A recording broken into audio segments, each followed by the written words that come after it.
Olá, meu nome é Gabriel e bem-vindos a mais uma entrevista plural. Eu estou aqui com a professora emérita da Universidade Federal do Rio de Janeiro, professora Marieta de Moraes. Professora, muito obrigado por estar aqui com a gente.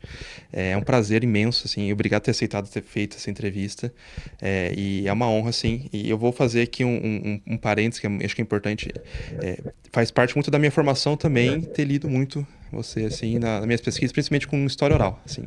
Então, eu no começo da graduação, eu pegando uso e abuso de história oral e o resto, assim, é uma honra, assim, eu estou muito feliz por você estar aqui.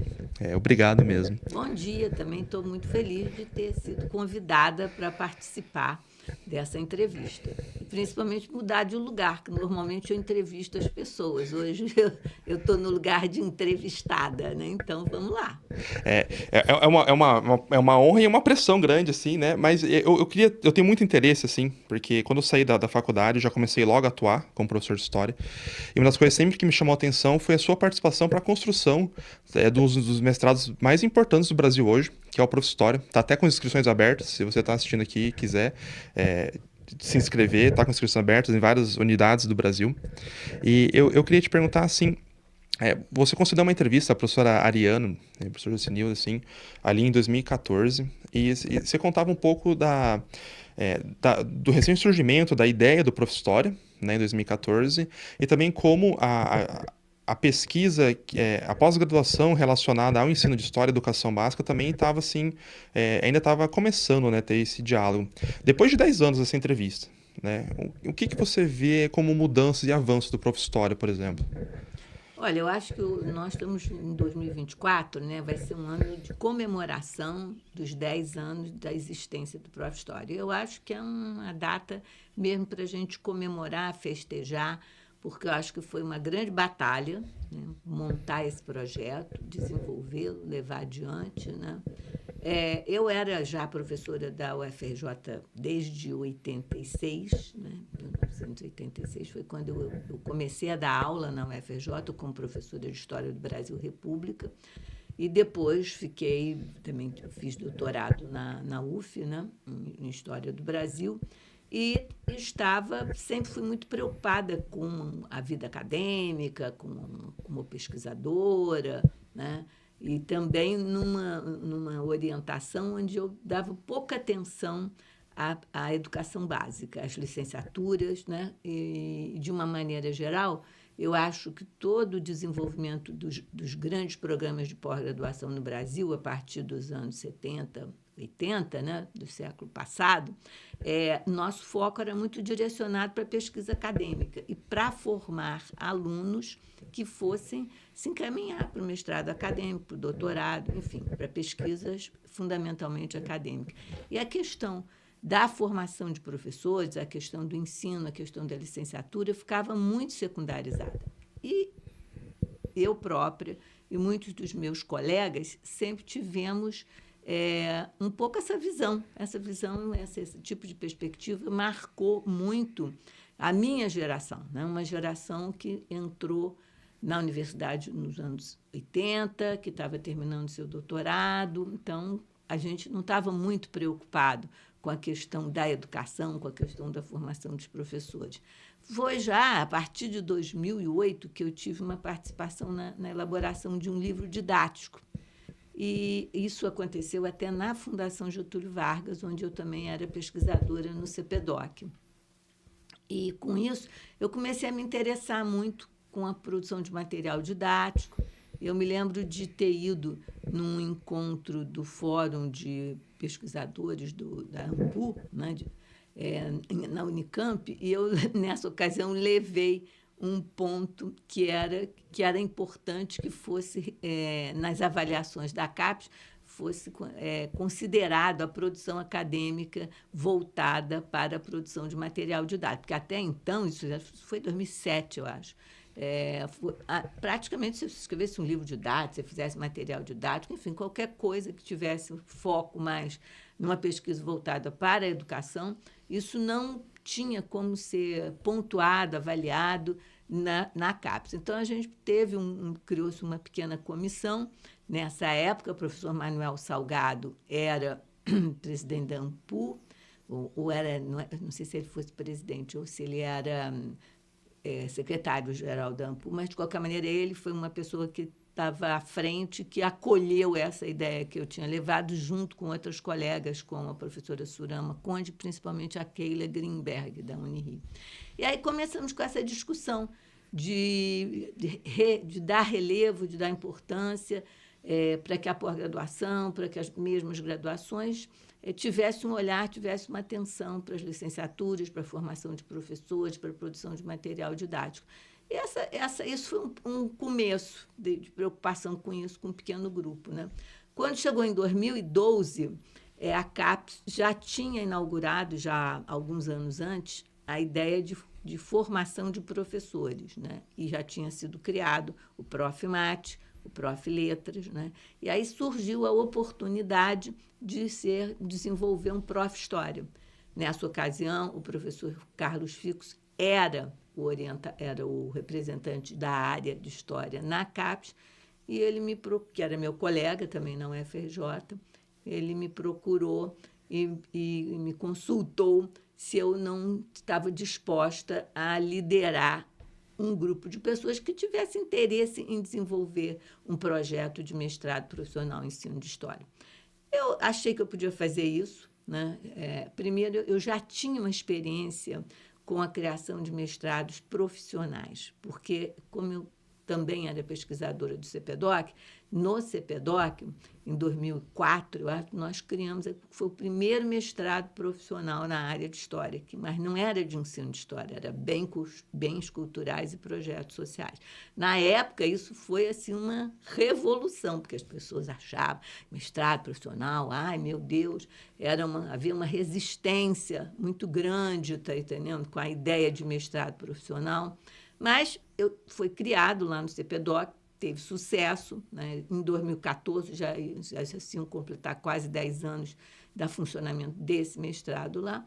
E aí eu assumi esse desafio de montar o Prof. História. Então, começamos a trabalhar com um grupo de pessoas exclusivamente do Rio, de universidades do Rio, das federais, mais estaduais do Rio. E aí nossa ideia, a gente pensava, porque ninguém sabia muito bem o que era fazer um mestrado profissional interinstitucional, que a gente achava que era interinstitucional apenas, né? E que nós íamos contar fundamentalmente com as universidades do Rio de Janeiro. E aí começamos a nos reunir lá na UFRJ, no IFIX, e começamos a trabalhar juntos e ver que mestrado seria esse, quais seriam as disciplinas, qual seria a orientação. Mas aí eu me lembro de ter ido a Brasília fazer uma reunião com o Lívio, que na época era o diretor de avaliação, e ele disse, não, mas não pode fazer um programa só no Rio de Janeiro, não. É um programa nacional, vocês têm que fazer uma rede nacional. Eu falei, gente, mas como é que vamos montar uma rede nacional num período tão curto de tempo? Isso era praticamente final de 2014, e 2012.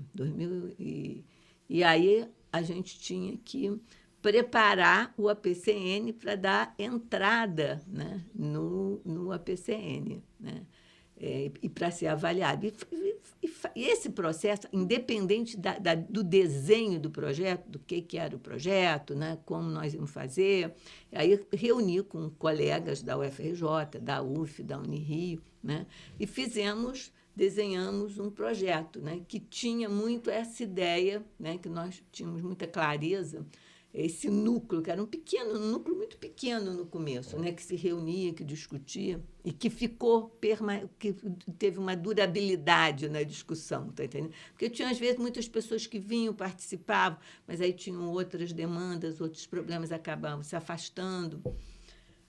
Mas a ideia principal era que a gente não queria fazer um curso de atualização, a gente queria fazer um curso que tivesse um foco em teoria e historiografia do ensino de história e que também tivesse essa ideia de aplicação, quer dizer, de que esses professores trouxessem as suas experiências, trouxessem as suas demandas e, a partir disso, desenvolvessem os seus projetos de dissertação.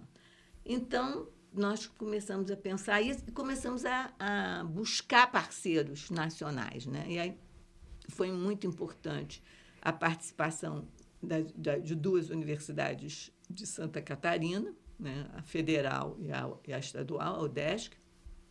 O Rio Grande do Sul também se engajou, Santa Maria, a própria URGS, está entendendo?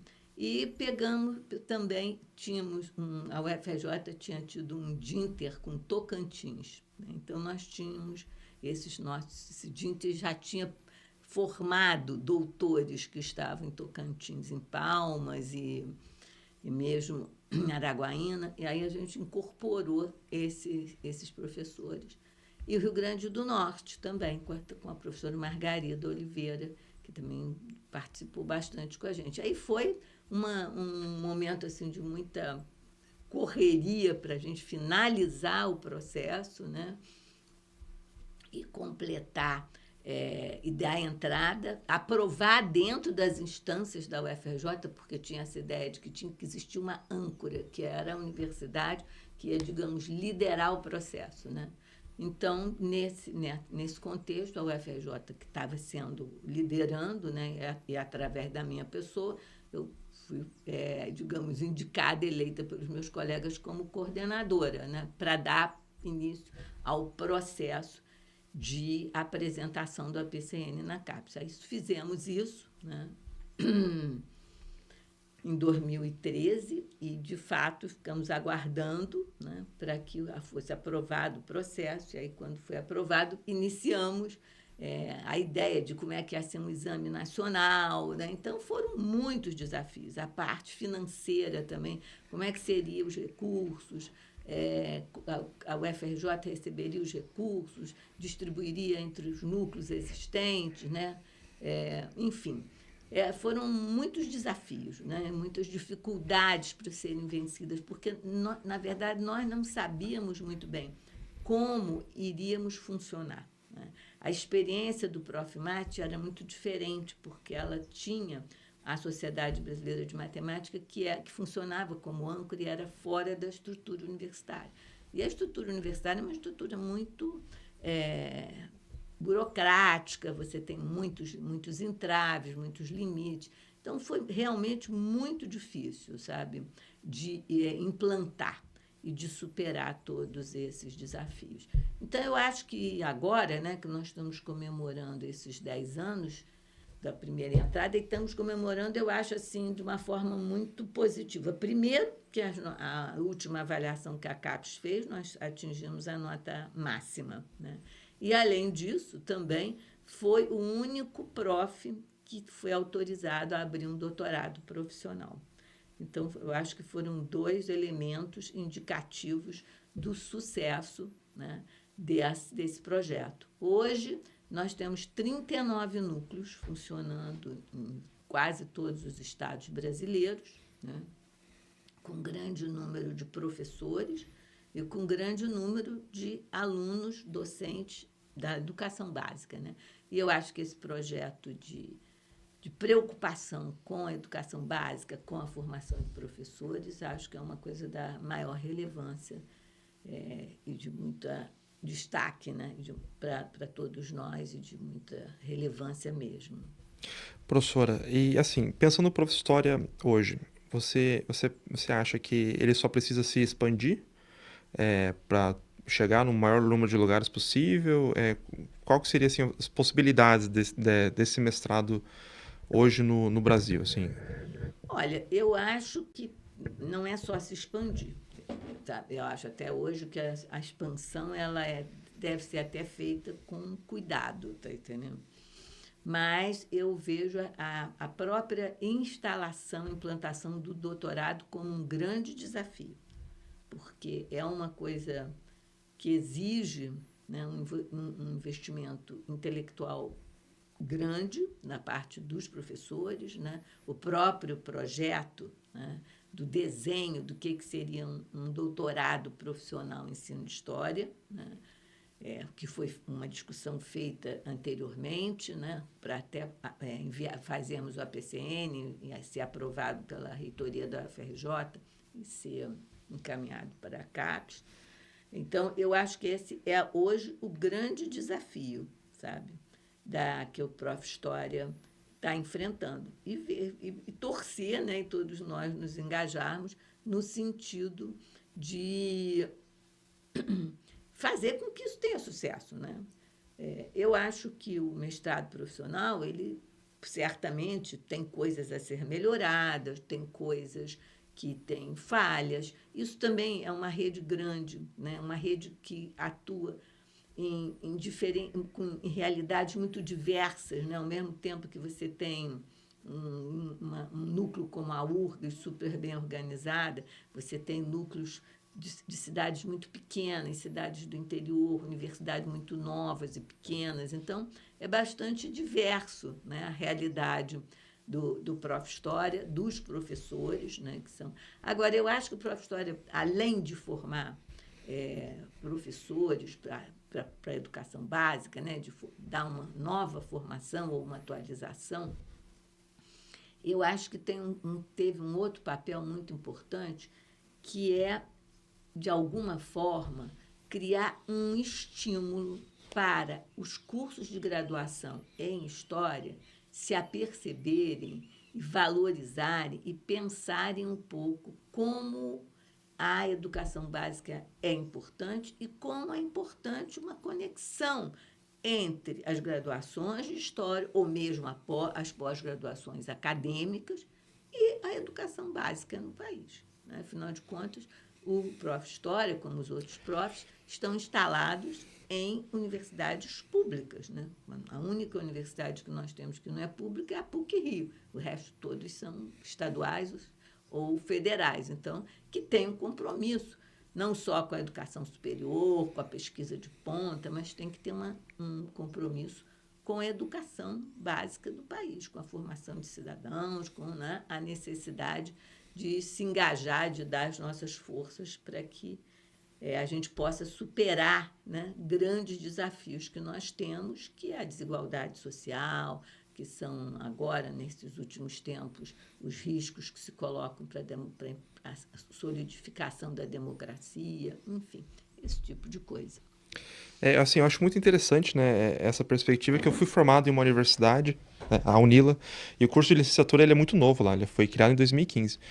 Então, assim, a gente sempre pensou a licenciatura, dentro da licenciatura, muito forte a formação de professor. Então, assim, desde o primeiro semestre a gente teve, assim, e agora abriu recentemente o mestrado em educação lá, profissional, né? Então, a gente lá também está bem, bem animado em informar e pensar os professores lá da rede, assim.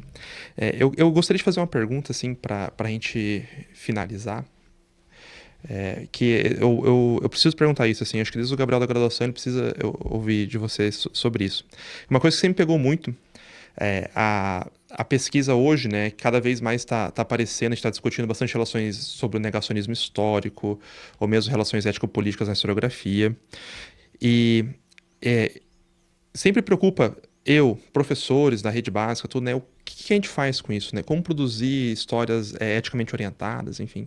E uma das possibilidades que partiu, assim, lendo um livro que você organiza, né, que é o Uso e Abuso da História, um livro excelente, assim, fundamental. Leia, você que está assistindo, leia. O Uso e Abuso da História Oral, leia todos, professora Marieta. Que é pensar essa dimensão ética. E eu penso assim que talvez seja possível se a gente olhasse mais para a história oral e pensando no jeito que ela lida com a ética da pesquisa, com as fontes, né? São pessoas vivas, né? Geralmente o historiador trabalha com pessoas mortas, né? E o jeito de lidar, de conhecer, de conversar. Você acha que existe uma possibilidade da ética da história oral, de fazer trabalho, você também ter um diálogo maior com a própria escrita historiográfica? Eu acho que sim. Olha, esse ano eu estou envolvida com duas grandes comemorações. Uma são os 10 anos do Prof. História. E também, na semana que vem, vou estar participando da comemoração dos 30 anos da Associação Brasileira de História Oral, da qual eu também fui a primeira presidente. Então, eu acho que nesses 30 anos da criação, da associação e da expansão, né, e da aceitação, da incorporação da história oral como um tema e como uma metodologia relevante de pesquisa para a academia. Porque lá naqueles primórdios da década de 90, 30 anos atrás, você falar em história oral na universidade, nos programas de pós-graduação, principalmente nas universidades mais maiores, mais tradicionais, era uma coisa meio mal vista. As pessoas achavam que história oral era uma coisa menor, que entrevista era uma coisa que você não conseguia apurar, de fato, informações relevantes. Ainda tinham pessoas que diziam assim, não, esse negócio de história oral é fofoca. Você fica entrevistando as pessoas e as pessoas ficam falando o que dá na cabeça dela, que não tem nenhuma possibilidade de checagem dessas informações, né? E, ao longo desse tempo, né, eu e muitas outras pessoas, colegas como Antônio Torres Montenegro, tá entendendo? Foi uma pessoa que teve uma importância também muito grande, o Olga Boncinso, né? O Zé Carlos Sebe, que tinha uma outra orientação sobre história oral, mas também teve um papel importante na formação de pessoas, de quadros, né? A gente foi, a pouco, conquistando, entrando na universidade e, de fato, né, trazendo discussões teóricas e conceitos que eram pouco trabalhados, né? Porque por que as pessoas achavam que história oral era uma coisa menor?